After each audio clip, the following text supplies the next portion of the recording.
You sent in your questions, and I'm going to try to give you some answers. Stay tuned for Q&A with Jason Zelda. Find out what you need to know.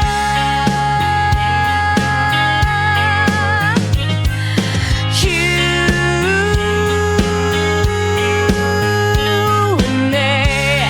Someone, somewhere, somewhere. Greetings, ladies and gentlemen. Theo Hikmat here. Friends call me Jason Zelda, singer-songwriter. You'll find my music at jasonzelda.com.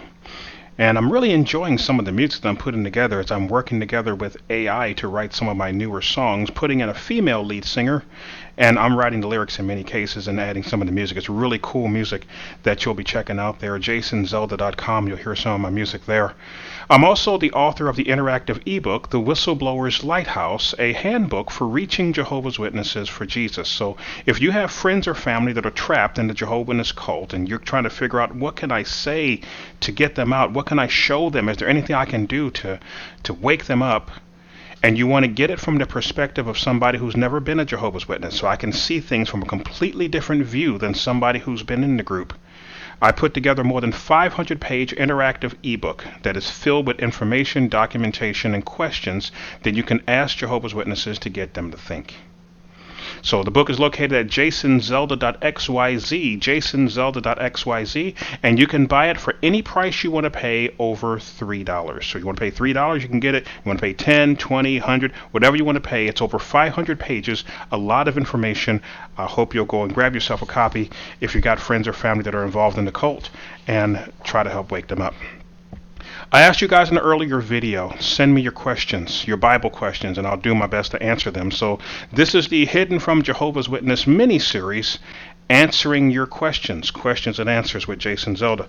So I'm going to answer a few questions here that were sent to me recently. So we're going to start off with this one here. Nosef7889 writes this. My question is, if the organization is so evil, why are the people, for the most part, some of the best people I know? I can say the same thing for Mormon friends who embody the conduct and honesty of a true Christian. I find it ironic such so-called evil religions have such amazing people. I am not a JW or a Mormon, but I know many, and my best friend is Mormon and is one of the most loyal, kind, and decent people I know. All the witnesses I have been in contact with have also been amazing people as well. Nosef 7889. So here's the issue that we're dealing with, Nosef. If you watch my videos, you will notice that I do not attack the members. My attack is the leaders that are deceiving the members.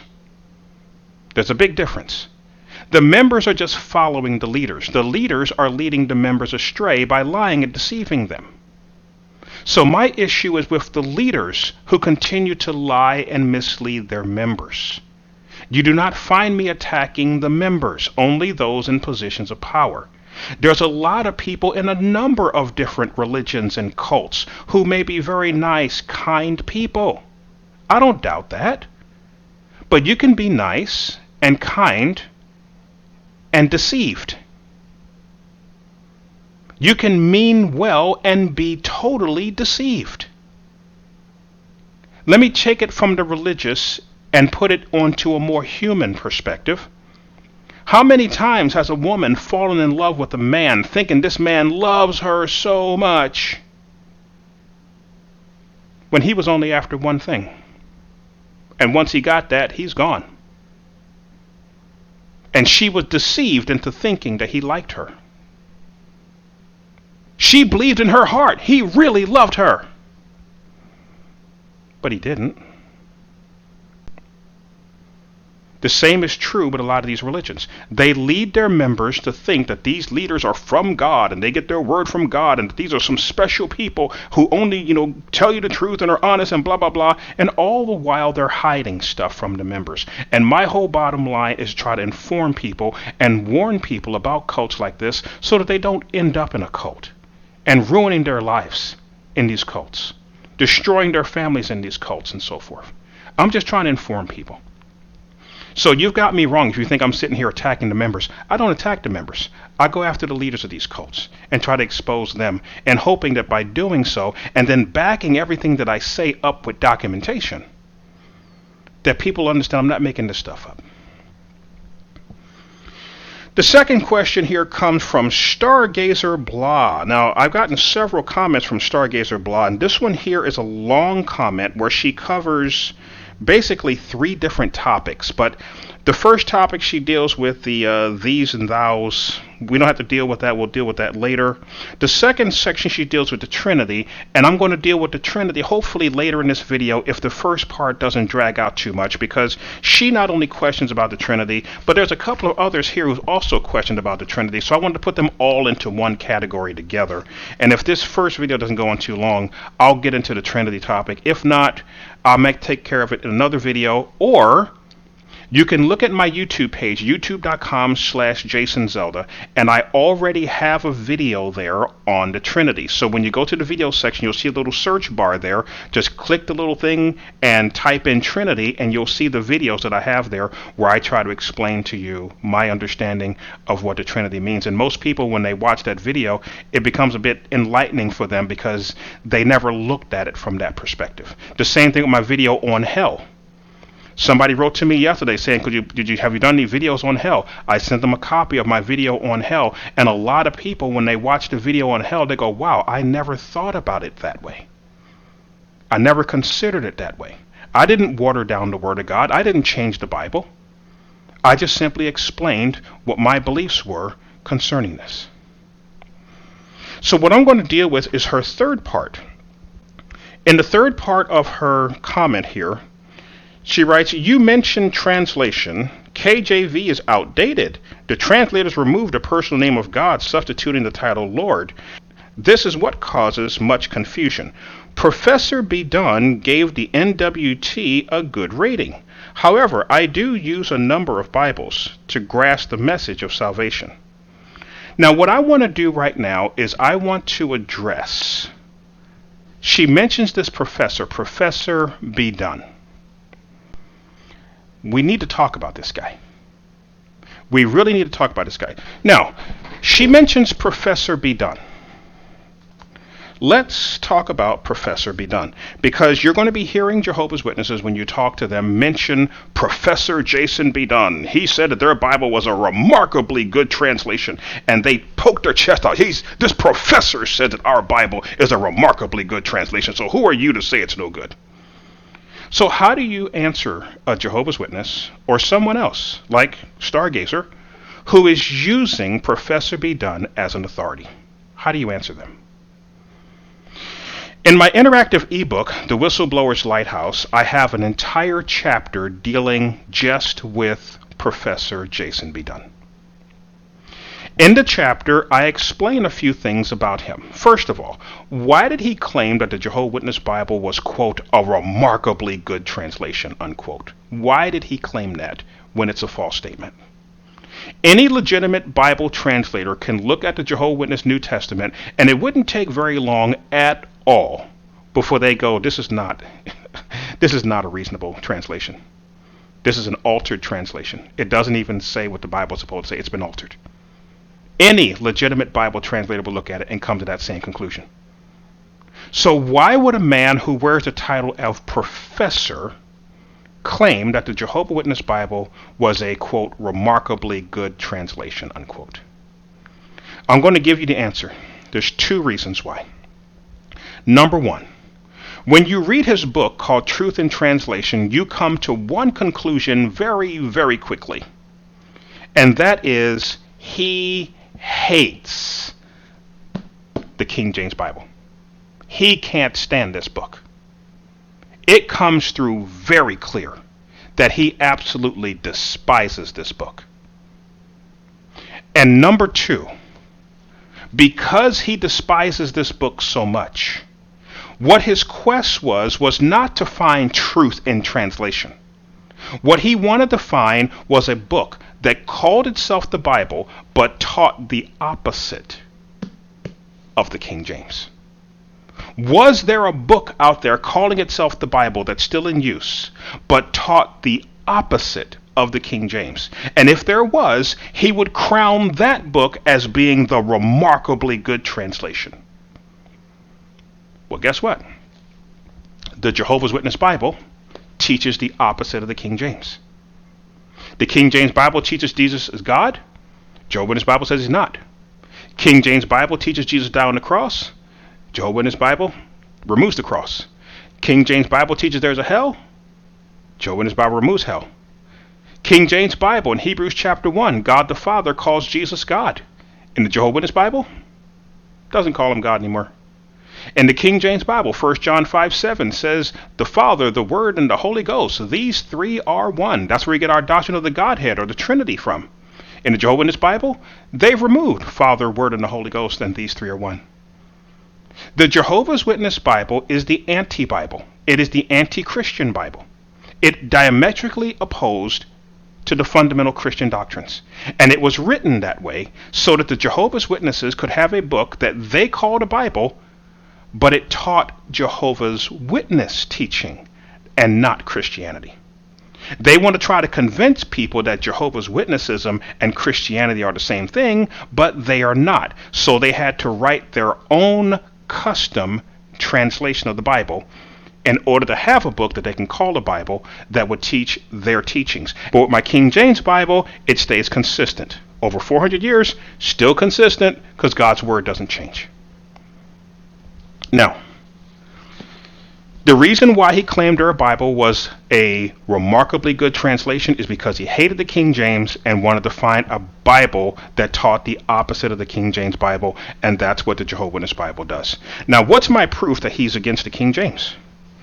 Well, I got some documents here, and I'm going to break it down for you. This is from his book, and I want you to listen to how he talks about the King James. From his book, Truth in Translation, page 133, he writes, bias has shaped most of these translations much more than has accurate attention to the wording of the Bible. The NW, which is the New World Translation of John 1:1, is superior to that of the other 8 translations we are comparing.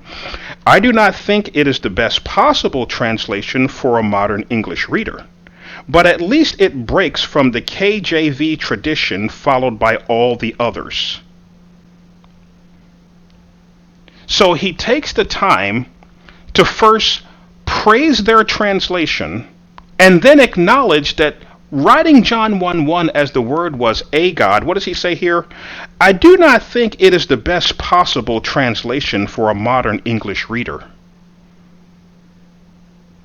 Well, which is it, Professor?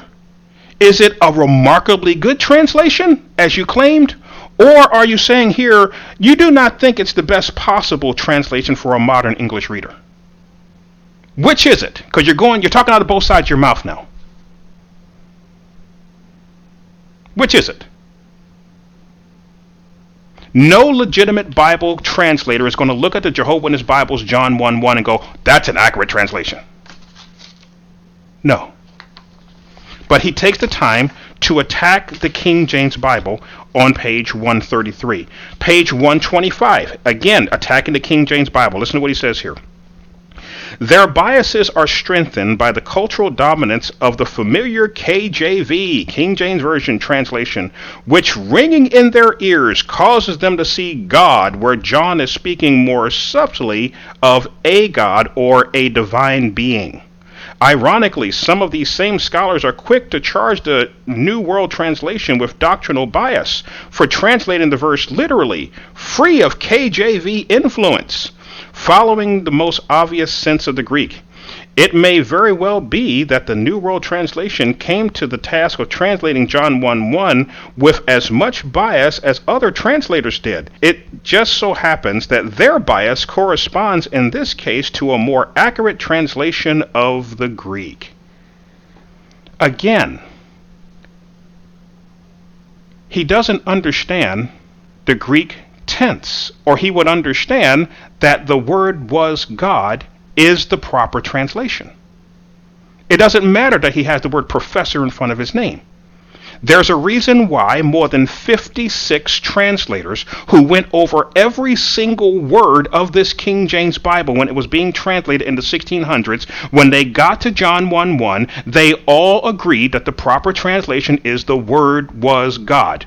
All the so-called modern translations have come to the same conclusion, even though they're using different manuscripts than the King James, that the translation is the Word was God. The only ones that are saying the Word was a God are the cults. Jehovah's Witnesses said the Word was a God. The emphatic diaglot says the Word was a God. That's not a Christian Bible. The so-called New Testament and Improved Version by Archbishop Newcomb. Archbishop Newcomb may have been a Christian, but when he died, his Bible went up for sale. Somebody from the Unitarian Church purchased the rights to his Bible, and they changed his John 1:1 from the Word was God to the Word was a God. The Unitarian Church is not Christian. The Bible versions out there that are putting the Word was a God are non-Christian religions. And the Jehovah's Witness Bible, as I mentioned a moment ago, is an anti-Christian Bible translation. It is diametrically opposed to what the Word of God says, and is diametrically opposed to what Christianity has taught for nearly 2,000 years.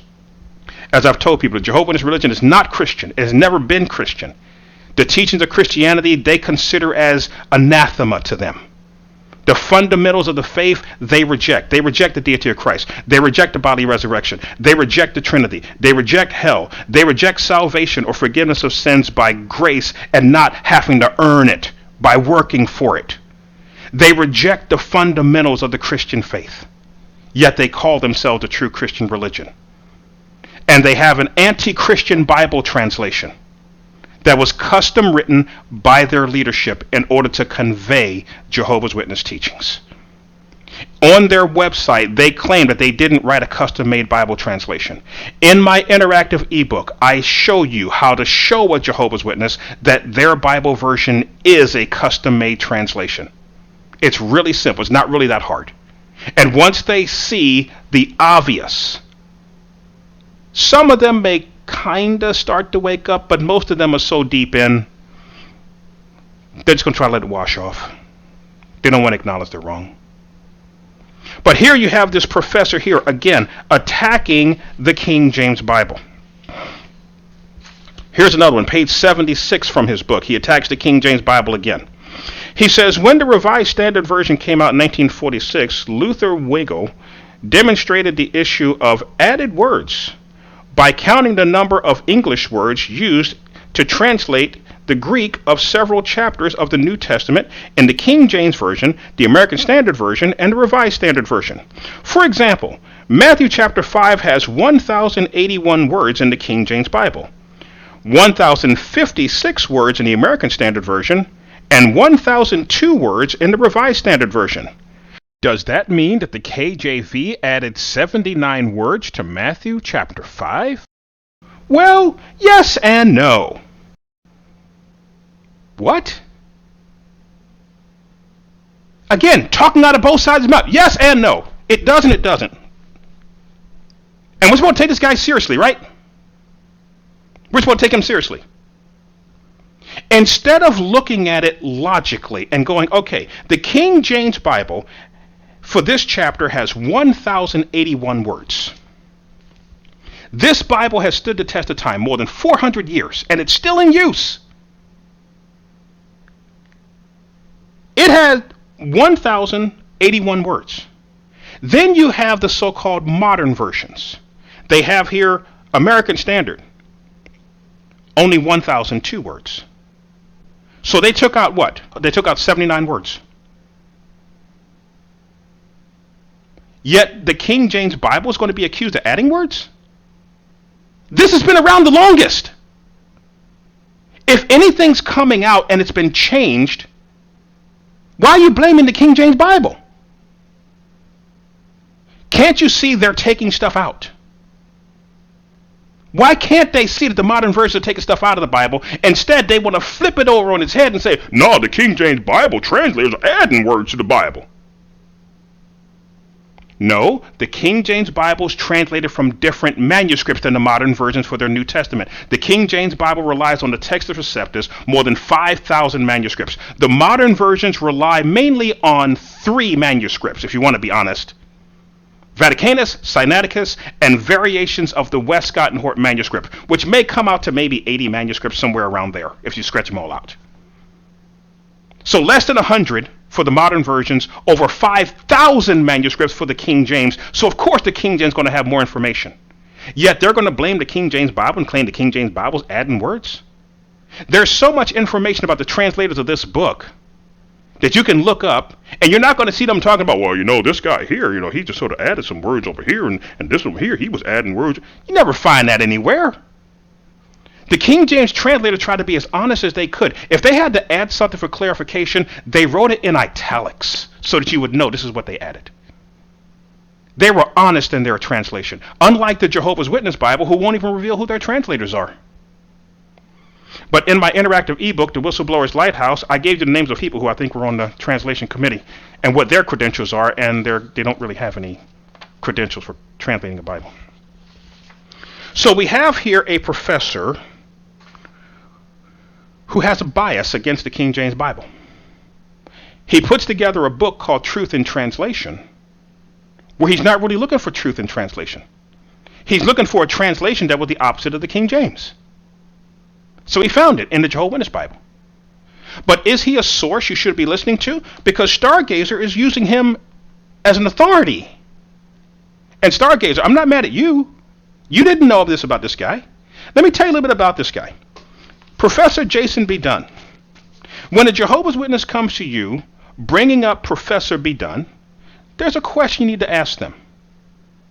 What is Professor Bedugn's religion? If he's going to try to tell me that I'm wrong for using the King James Bible, that I should be using the Jehovah's Witness Bible, that has verses missing, like Matthew 17:21 and Matthew 18:11 and Mark 9:44 and Mark 9:46, just to name a few, where the verses are completely gone in their Bible. There's a verse number, which means there should be a verse following it, but there is no verse. It's just a verse number and a dash, and it goes on to the next verse. You're not going to find verses missing in here. Yet I'm going to be told that the Jehovah's Witness Bible is superior to my Bible and it's got verses missing? Entire verses are gone? And I'm supposed to think that's superior to my Bible? That has all the verses in it. What is Jason Bedugn's religion? It would be nice to know if he ever told anybody. But I've looked all around. He never mentions what his religion is. I even decided to go on to AI and ask AI, because there's AI has so much information on so many topics. They have to know if he's put anywhere in writing or anything, speeches, whatever, AI would know. So I asked AI, what is the religion of Professor Jason Bedugn? ChatGPT says, Professor Bedugn is a scholar of religious studies, particularly known for his work on early Christian and Manichaeism. While he studied various religious traditions academically, his personal religious beliefs are not widely documented or publicly stated. Oh, so he hides his religion the same way the Jehovah's Witness leaders hide their translators.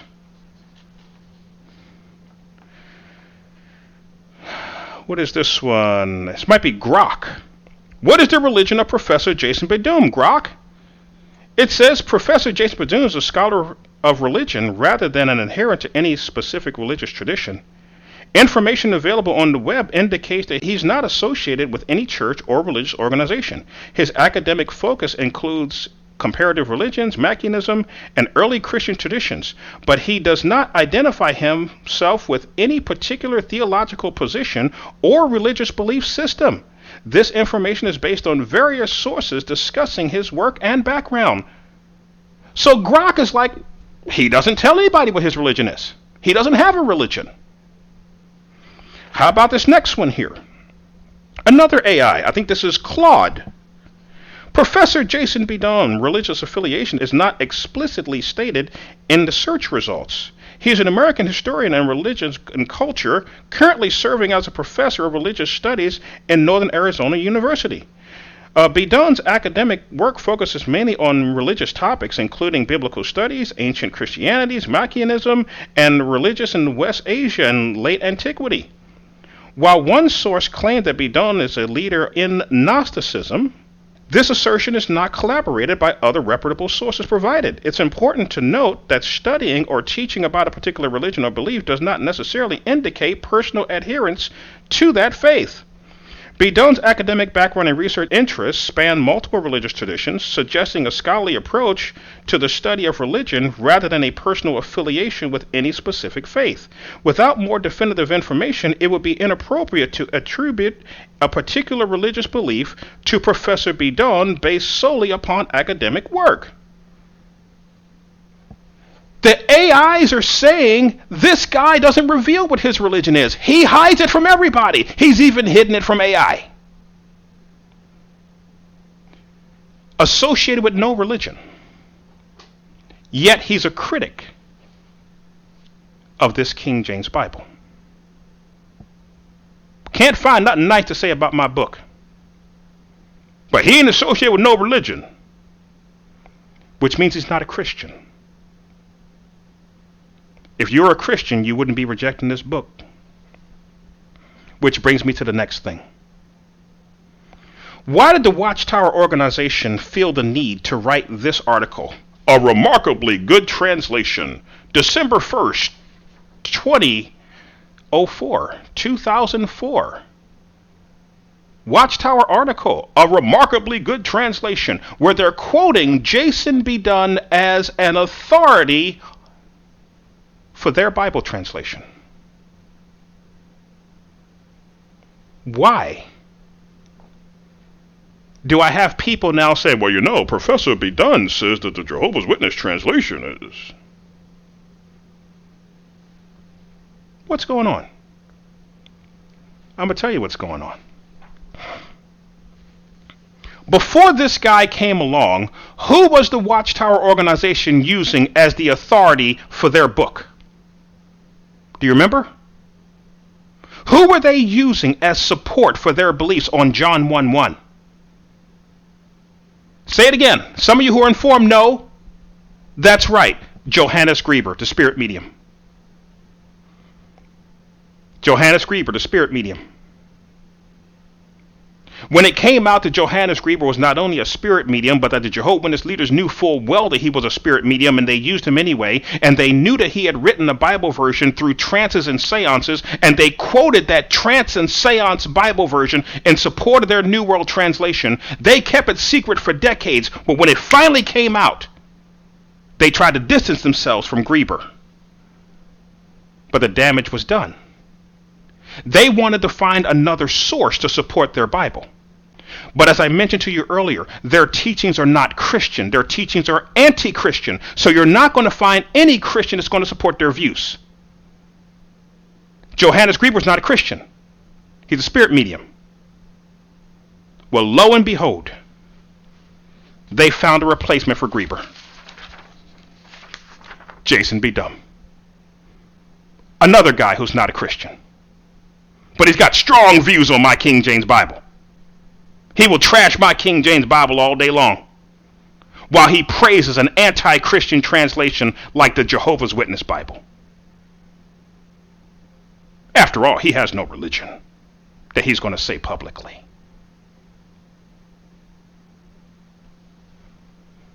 And I'm supposed to trust this guy? I'm supposed to trust him, right? Because he had the word professor before his name, right? I'm supposed to say he's got clout because he's written books on religions. And he's so religious, he never joined one.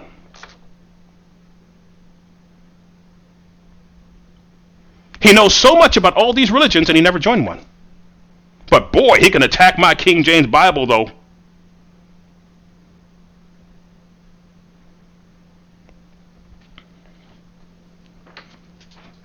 Yeah.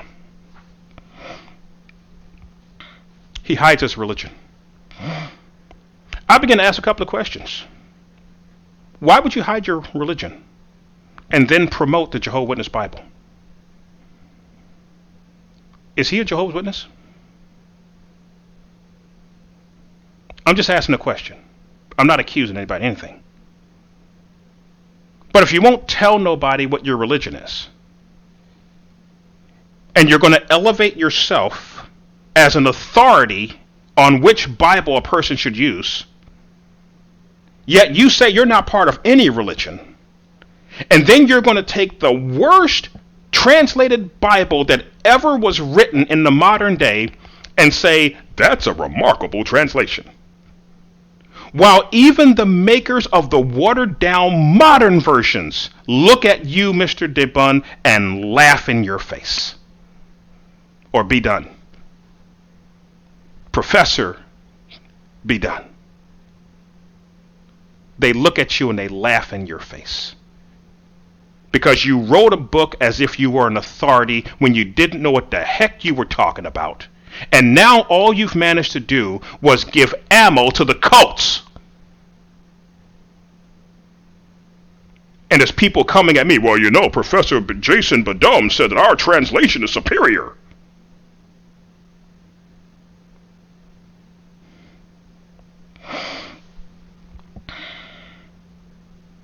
It's frustrating. Very frustrating. Damage is done. I'm sitting there trying to clean up messes now. I try to clean up messes. You see, I'm not getting on your case, Stargazer. It's not your problem. It's not your fault. You didn't know. I'm hoping this will get you to see. Throw away your New World Translation. If you're an ex-JW and you're still using the New World Translation, why? Why are you using it? You left the cult because you knew the leadership of the group was lying to you. So why would you still be using their Bible? Why? You've left the group. Now leave the group. You've left the group physically, leave the group mentally, and if you want to become a Christian, get yourself a King James Bible. I find it very interesting that these anti-Christian people out here, like Jason Bedugn, he has no problem saying, oh, I have no religion. I have no faith. I have no religious background at all. But he will attack this King James Bible, though.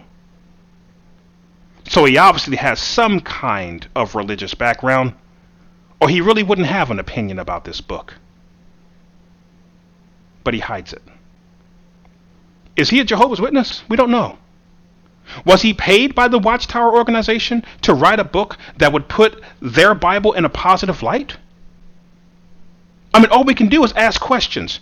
Because up until that point, they were using Grieber. They wanted to find a way to get away from Grieber. So what better way to get away from Grieber than to find a guy that has the word professor before his name and say, this professor says our translation is the best. Knowing that the average Jehovah's Witness is not going to read his book. All they're going to read is a Watchtower article which takes his book and cherry picks it, because he doesn't just praise the Jehovah's Witness Bible. He also attacks you guys a bit too, for putting the word Jehovah in the New Testament when it doesn't belong. But they failed to mention that in their article, that he took issue with the Jehovah's Witness leaders for putting the word Jehovah in the New Testament. They left that part out. I felt it's important that you know, because when you run into Jehovah's Witnesses, they will throw this Jason Bedugn in your face. In my interactive ebook, I have a series of questions you can ask them about Professor Bedugn. And I'm not trying to be funny, by the way, the different pronunciations that I'm using of his name. I've never heard anybody say his name. So I'm trying to give you my best translation of his name based upon how it's written. I'm not trying to be derogatory about the guy and call him names. But what it comes down to me is this. You got the Jehovah's Witness religion, which is an anti-Christian religion. Through and through, it's anti-Christian. It is against the fundamentals of the Christian faith, from top to bottom. It rejects the fundamental teachings of the Christian faith. They could not find a Christian to support their views in the early days, so they went to Johannes Grieber, a spirit medium, because he had written a satanic Bible translation that was written 13 years before the New World Translation. When the New World Translation came out, strangely, it read a lot like Grieber's Bible, which led me to believe that the New World Translation is not really a translation at all, because if you knew anything about the supposed translators of their Bible, none of them knew ancient Hebrew, none of them knew Koine Greek, none of them knew Latin, none of them knew these early languages. So how were they able to translate anything? In my interactive ebook, Whistleblower's Lighthouse, I have a section in there dealing with the Jehovah's Witnesses New World Translation and the court case that took place in Denmark, where Fred Franz was put on the stand and he was asked directly, can you read these languages? Hebrew, Greek, and all these other languages. He claimed yes, he could. He said he did so in his studies.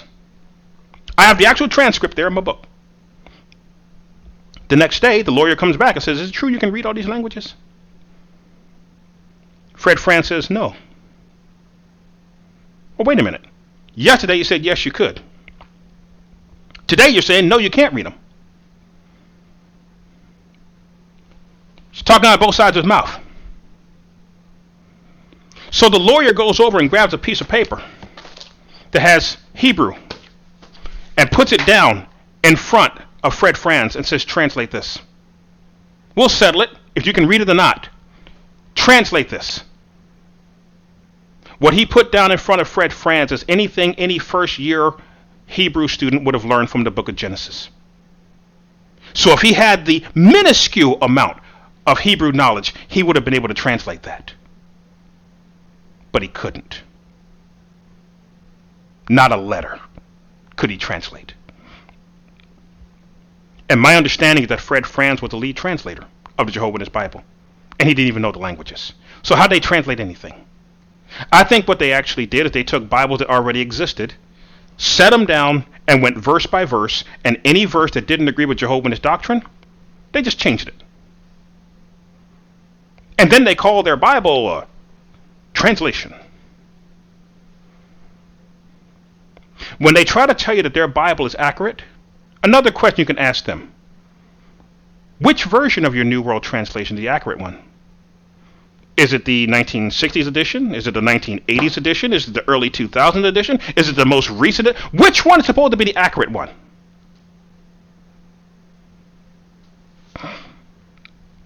And if your leaders are getting their word directly from God that they claim, why didn't they get it right the first time?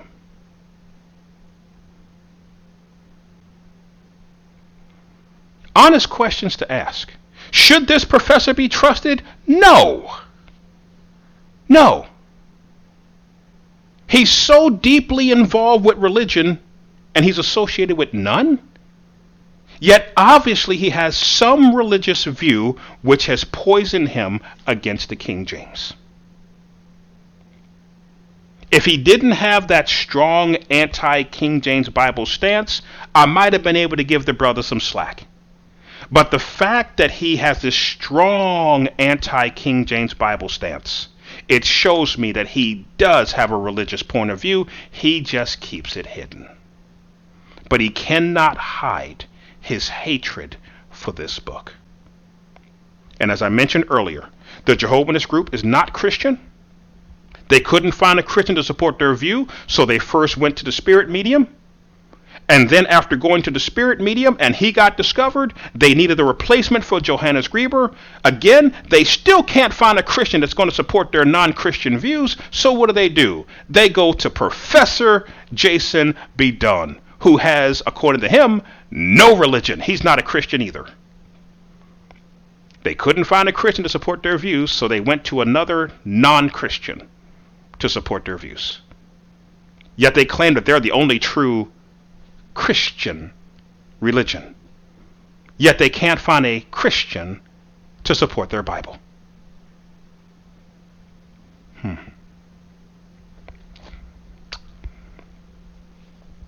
Stargazer.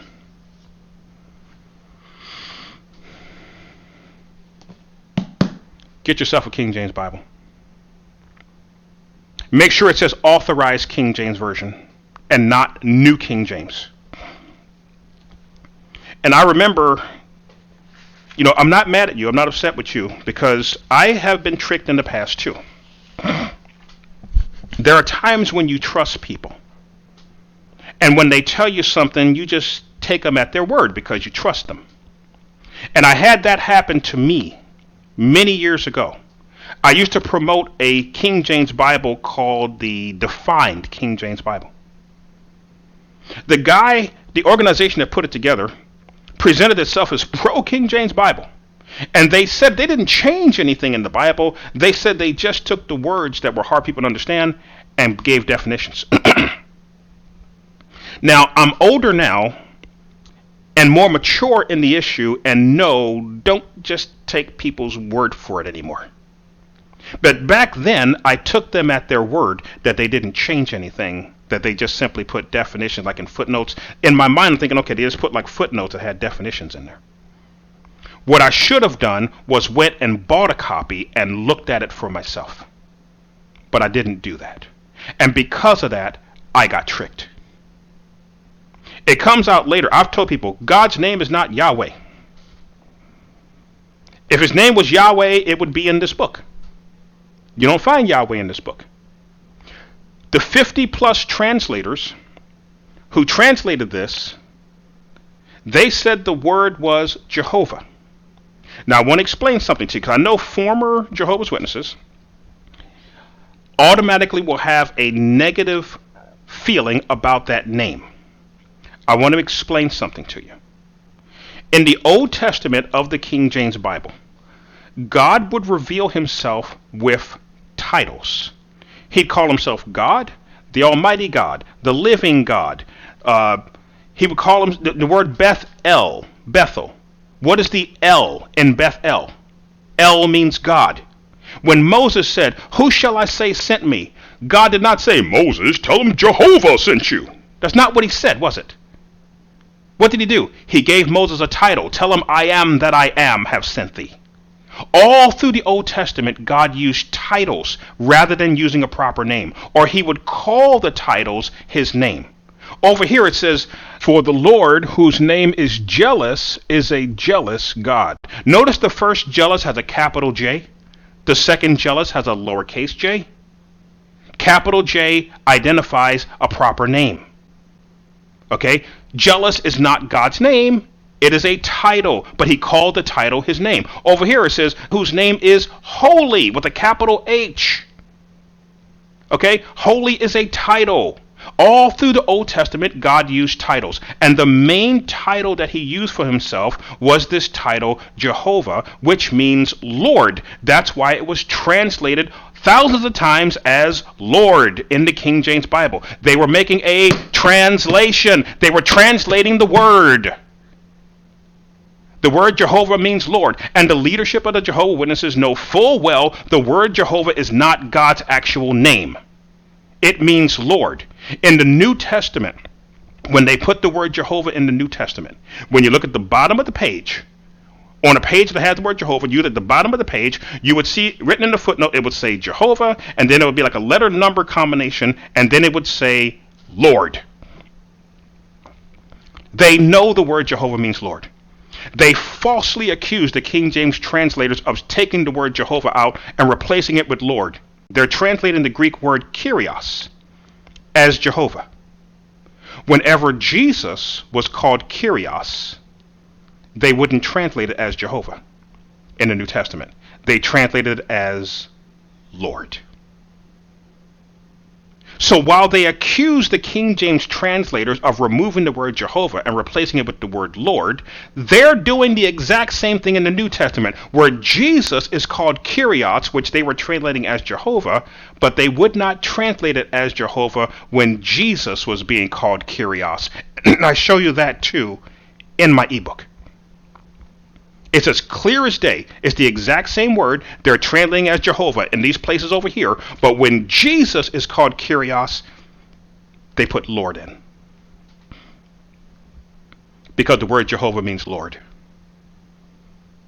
And the King James Bible didn't remove the name of Jehovah. They translated the name. But 7 times in the King James Bible, you will find the word Jehovah spelled out. And 3 of the 7 times, the word Jehovah has another word following it. There's Jehovah Nisi, Jehovah Shalom. Is Shalom God's last name? No. Neither is Jehovah his first name.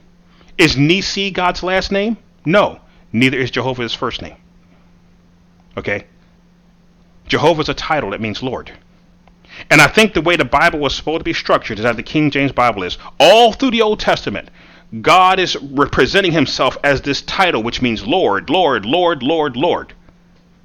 And then in the New Testament, God comes down to this earth as the Lord Jesus Christ.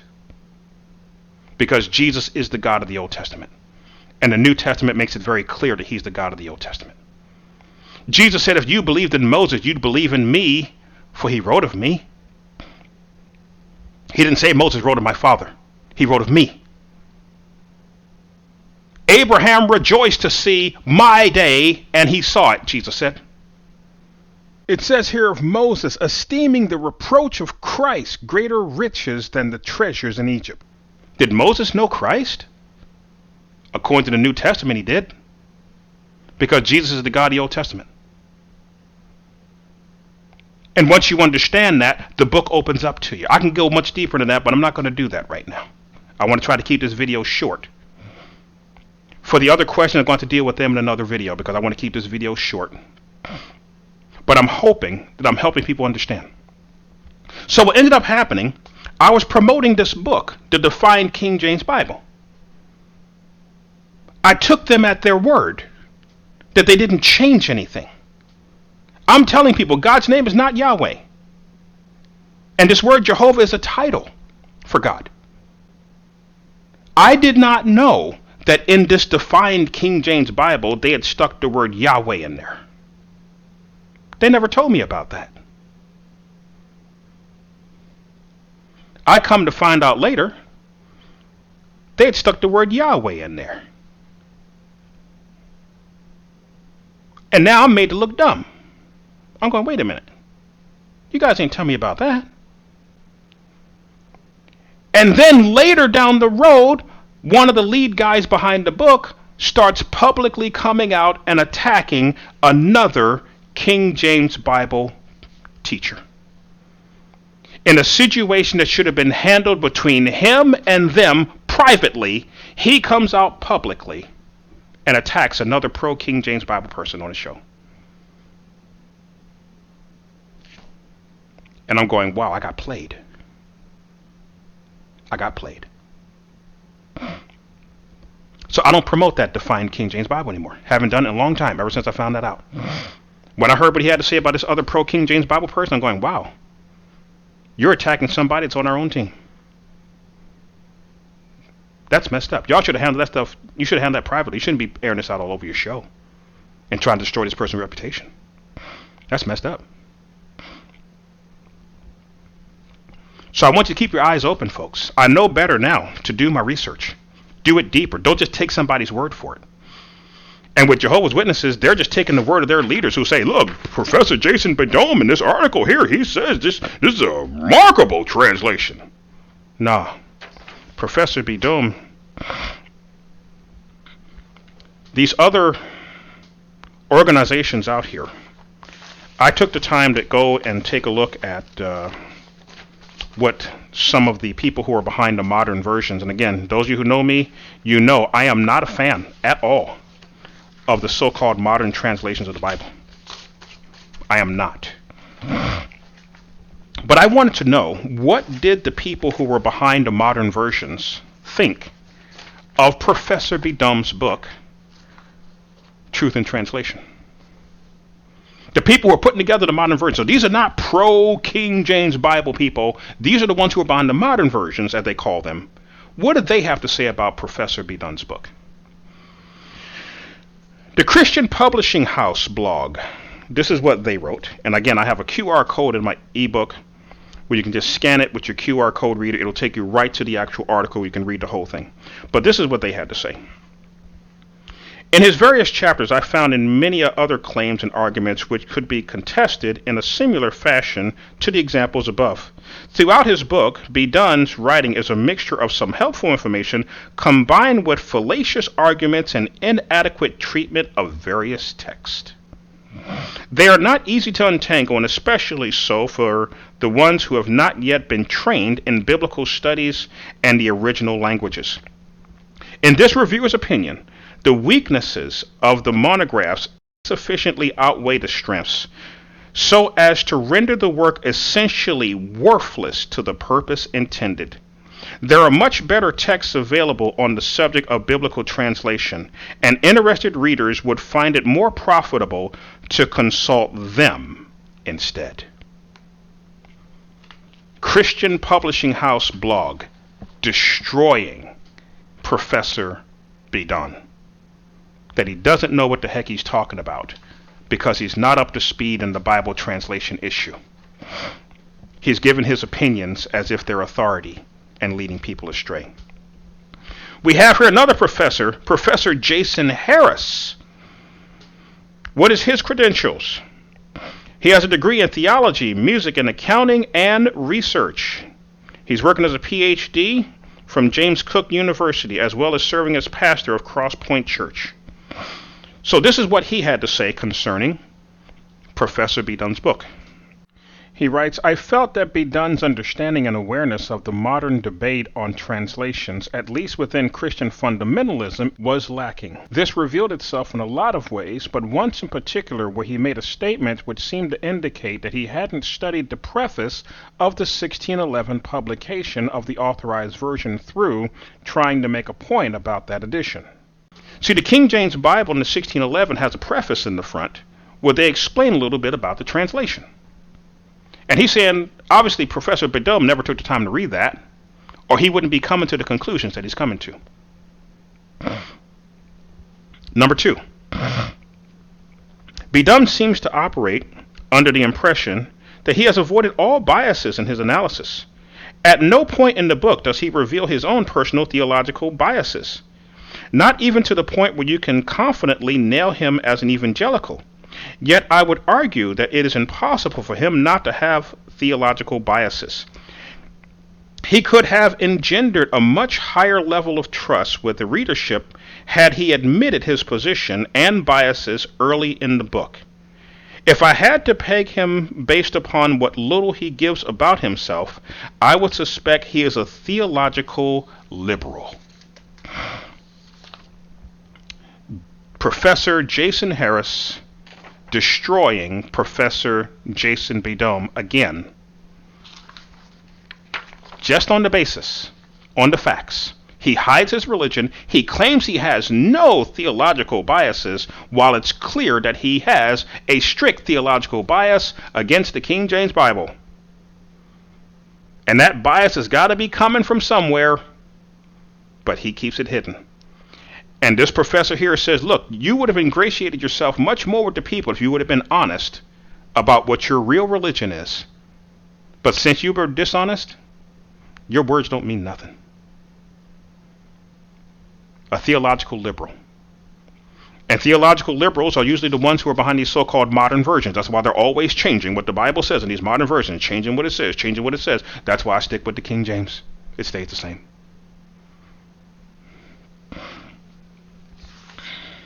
Alpha and Omega Ministries, talking about Jason Bedugn's Truth in Translation book.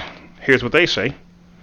Finally, and very interestingly, Dr. Bedugn concludes that ultimately the language is ambiguous and can go either way, and therefore cannot be dismissed. He continues to believe that he has refuted Granville Sharp's rule, and therefore believes that those who see a single individual have decidedly weakened arguments. However, let me recap my findings in review of this chapter. Dr. Bedugn miscited or mischaracterized a secondary source, Dr. Daniel Wallace, on Sharp's rule. Dr. Bedugn misrepresented or misunderstood or misstated the rule against which he was arguing, and Dr. Bedugn ignored parallel text with a much closer construction with an obvious reference to a single individual. thus revealing lack of familiarity with the primary source material. Overall, Granville Sharp's rule easily survived the close scrutiny provided by Dr. Bedugn and revealed more about Dr. Bedugn's grasp of the argument than the rule itself. It is not intended to be disrespectful to point this out, but rather to demonstrate with clarity that since Dr. Bedugn has asserted himself the credentials to be able to judge translations, assert the lack of qualifications of scholars who work on the translations, and also assert that the New World Translation of the Jehovah's Witnesses is among the best translations, then when grammatical issues are under discussion, he must be held to the high standard. That he did not meet the standard for this issue is evident. So for him to sit there and elevate himself as an authority, as a person who isn't even a Christian, is going to try to tell us Christians that we're following the wrong book. You're following that King James Bible. You should be following the Jehovah's Witness version? Really? Really, bro? Really? No. I'm not going to follow their version. An altered version of God's word that reduces Jesus down, takes away doctrinal issues that we've had for nearly 2,000 years, strips away verses from the Bible without telling them anybody took verses out, inserting their own beliefs directly into the text of their Bible. I am not going to embrace or accept the Jehovah's Witness Bible version. And if you're out there and you're still using their Bible version, take it, drop it in the garbage. Get yourself an authorized King James Bible. You say, oh man, she said here in her comment, the King James Bible is outdated. No, it's not. No. It uses words like thee and thou and ye. Using words like thee, thou, and ye does not make this book archaic. It makes this book accurate. Why? Because you have to understand what thee, thou, and ye means. Once you understand what it means, then you'll understand that it doesn't make this Bible archaic at all. It actually helps you understand better what's being said once you understand what those words mean. What does thee, thou, and ye mean? You're only going to run into those words when there's a conversation going on.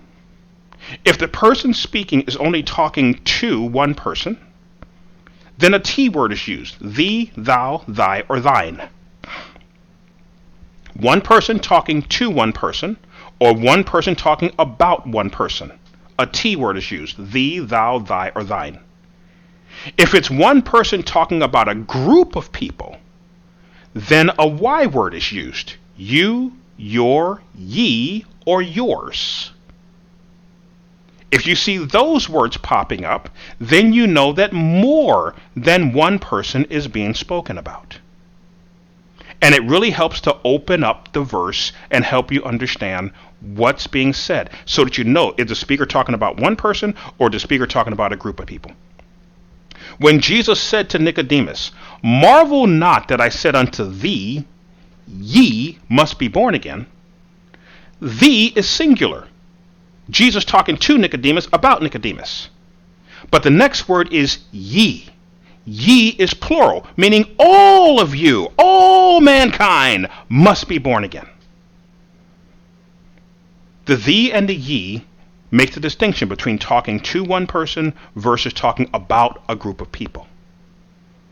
Jesus said to Peter, Satan hath desired to have you that he may sift you as wheat. But I have prayed for thee that thy faith fail not, and when thou art converted, strengthen thy brethren.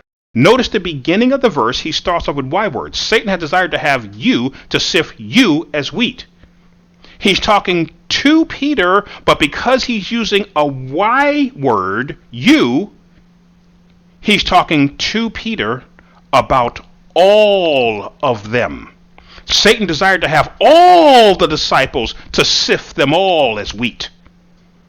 And then he gets to the middle of the verse and is using only T words now because he's talking directly to Peter about Peter. But I have prayed for thee, you in particular, that thou, you in particular, Thou faith fail not.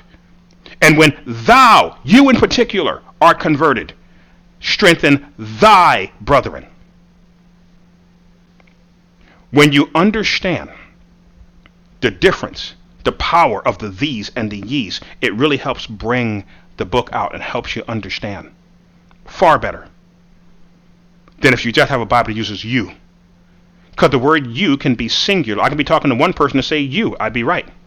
I could be in a stadium talking to 20, 30, 40,000 people and say you, and I'd still be right. Because the word you can be singular or plural. But when you break it down to the these and ye's, it now makes a distinction between talking about one person versus talking about a group of people. I guarantee you, if you've been spending your time reading a Jehovah's Witness New World Translation, and you toss that thing in the garbage because that's where it belongs, and you get yourself a King James Bible, and you start reading it, you're going to see the Bible in a whole different way. There are things in this book that's not even in the New World Translation. They took so much stuff out of that book. There are things you're going to learn that you didn't even know was in the Bible. But it's in here. But they took it out of theirs. You'll be shocked at stuff you're going to find out that's in here that they never told you about. I say get in. People say, when I start reading the Bible, where should I start in Genesis chapter 1? I said, no. No, don't start in Genesis 1. Start the first book of the New Testament. Read all the way through to Revelation. Because it's a consistent story. Matthew, Mark, Luke, John, they're telling you the story of Jesus from 4 different perspectives of 4 people who knew him. And then you get into the Acts of the Apostles after Jesus leaves and goes back to heaven. What happened to the followers of Jesus? What happened to them? How did things go? What was happening? And then it gets all the way down to the book of Revelation where it tells you what's going to happen at the end of the world and tells you what happens after the end of the world. And then after reading the New Testament, then go back and read the Old. Because there's a lot of stuff in the Old Testament it's going to be a little hard for you to understand. It's kind of hard to wrap your head around. But it's good to take the time. Don't think that this King James Bible is a book you can just read through one time and, I got it. No, you don't. No, you don't. I guarantee you read through this thing cover to cover. Then you go back and read through it again. And you're going to find things that you missed the first time. And then you go back and you read it again. And you're going to find even more stuff. And you go back and you read it again. Because this book is deep. You're not just going to find everything on the surface. This verse over here may connect with this verse all the way over here. And until you have dived deep enough in the book to go, wait a minute, this and this fits together. This, and this fits together. This, and all of a sudden, the scripture starts making sense in a way that you never even knew if you would have just read it one time through. But for the basics of the Christian faith, you can get it on the first time through the New Testament. But for the deeper stuff, you got to read the thing through over and over and over and over and over. Because got to be honest, when you're reading a book this thick, there are going to be times you're reading, your mind's going to be wandering off. You're not going to be fully taking in everything. But on your second time through, you might be able to catch that. I want to help build your faith, because there's a lot of people out there that would go out of their way to try to destroy your faith. They don't want you believing this book. They want you hating this book. They want you despising this book. Jason Bedugn would love for you to hate this book, because he hates this book. It comes through clear he hates this book. But you see, there are some of us out here who love this book. If it wasn't for this book, I'd be lost in my sins, man. I wouldn't even know. I'd be living my life in sin, not even knowing it. Angering God, not even knowing it. But this book turned me around. I used to be mean. I used to fight. I used to curse. Y'all didn't know me when I was young. This book changed me. Jesus changed me. The Jesus of this book changed me.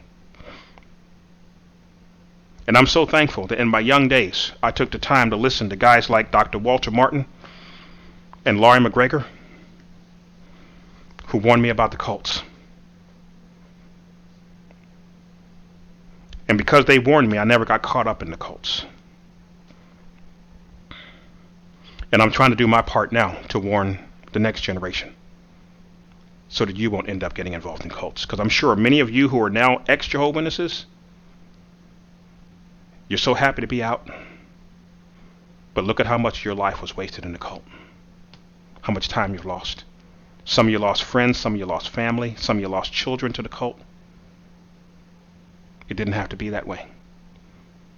People say, how do I get my family member out of the Jehovah's Witness cult? And I said, well, one of the things, you should never let them go in. Because these things are like spider's webs. You don't see them. The bug doesn't see the spider's web until it's in it. And even when it's in it, it might not see it. It says, man, my leg is stuck. My leg is stuck here. And trying to unweave the leg, and now the other leg is stuck. And now all of a sudden, the more it's getting in, the more it's getting wrapped up. And all the while, the spider is just sitting back going, yeah, go ahead. Just keep moving around. Keep on. Keep on. Yep. Yes, sir. Dinner's going to be good tonight. Yes, sir. Got another one. Got another one. And that spider will just come down and feast. And that bug that was walking past, just mind his own business. Wasn't bothering nobody. The spider didn't care. Just gobble him up. And when he's done, kick him out the web and wait for the next one. Isn't that how the cults are? Oh, they'll use you up. They'll use your talent. They'll use your money. They'll use you for whatever you got. And when they're done with you, they can just shun you just like that. I don't want people to have to go through that. I don't want them going through that. That's why I do what I do. So that's it for this one. Part 1, I guess, of the Hidden from Jehovah's Witness mini-series, Questions and Answers with Jason Zelda. And I hope you guys will enjoy it. I hope you guys have enjoyed it. I did my best with that question there, backed it up with documentation so you guys would know where I'm getting my information from. And again, if you want more information about this, if you have friends or family who are involved in the Jehovah's Witness cult, you want to get them out, get my interactive ebook, The Whistleblower's Lighthouse, located at jasonzelda.xyz, jasonzelda.xyz, available for any price you want to pay over $3. I made it affordable for anybody. I didn't want nobody out here claiming that I do what I'm doing for money. I don't do it for money. I could certainly use money. I work my butt off on my job, but it's still touch and go. I live by myself in this the place where I live at. Rent is outrageous. But your rent's outrageous too, I'm sure. So I don't be begging people for money. Life is hard sometimes. But I try to make a way that if somebody wants to give, if they freely want to give, people have asked me, hey, how can we help you with your ministry? We appreciate what you're doing. How can we help out? How can we, I say, well, at least I want to give you something for your money. I don't want you to just give me your money for nothing and getting nothing for it. I at least want to be able to give, have you get something for your money. So the book is designed where you can purchase it for any price you want to pay. You want to pay $3? Boom, you got the Find Your Page ebook ready to go. And thank you for those of you who've written to me saying you've been using the ebook to try to reach Jehovah's Witness friends and family and people you see on the street. Excellent. That's the purpose I put it together. But if you want to pay $3, great. You want to pay $30, $300, whatever, every bit helps. If you like good music, check out my music, jasonzelda.com. I've written some songs that'll really knock your socks clean off. Really great music. You'll be shocked some of the stuff you hear. And it's all clean, no profanity in my music. It's all good stuff. Upbeat, all different musical styles. I think you all will enjoy it. And some of it have a female voice singing. Some of it is me singing. It's a lot of stuff going into what I do. I'm more than just this Bible teacher saying warning people about the cults. A lot more to me than that. Way more to me than just what I do here. Okay? And as a single guy, it gets rough. It gets really lonely a lot down here by myself. But I just keep plugging away and trying to help out those where I can. So a huge shout out to those of you out there who've taken the time to watch my videos. Thanks again, Kat. You know who you are. Always leaving me positive comments. I really appreciate that. Those of you out there who are always leaving the positive comments in my videos over the years, thank you. All of y'all who stuck by me through all my medical problems I've gone through over the last 3 years and still stuck with me, Thank you. Keep me in your prayers, y'all. I'm plowing through and making my way out the other side.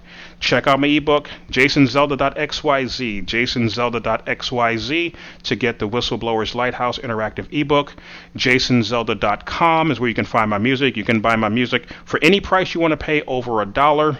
And if you want to buy like the whole collection, there's a lot of my music on there. You can buy like the whole thing right now for like half price. So like if all of them's $1, it's like half of whatever. If I got 30 songs in there, that's like $15. If I got 60 songs, like 30, like half. I'm trying to make it where you guys are not having to pay a ton of money, but still get a lot of great music. So I hope y'all enjoyed it. And that's it for right now. That's it. I hope you guys enjoyed this. I tried to do what I can to answer the first question. I actually thought I was going to get like 4 or 5 questions done. I only got 1 done. So maybe these question and answer videos going to be pretty fun. Got a lot more questions coming. A lot more answers coming. If you have any more questions, leave them down in the comments section. And if I intend on making a video answering your question, I'm going to leave you a comment saying, hey, I think I'm going to do a video answering your question. Some of your questions I may have already done videos on, and I'll send you a link to my video where I'm already talking about that topic. So I look forward to hearing from y'all. And until next we meet, I'm Jason Zelda. And I'll see you guys down the road. Night, everybody.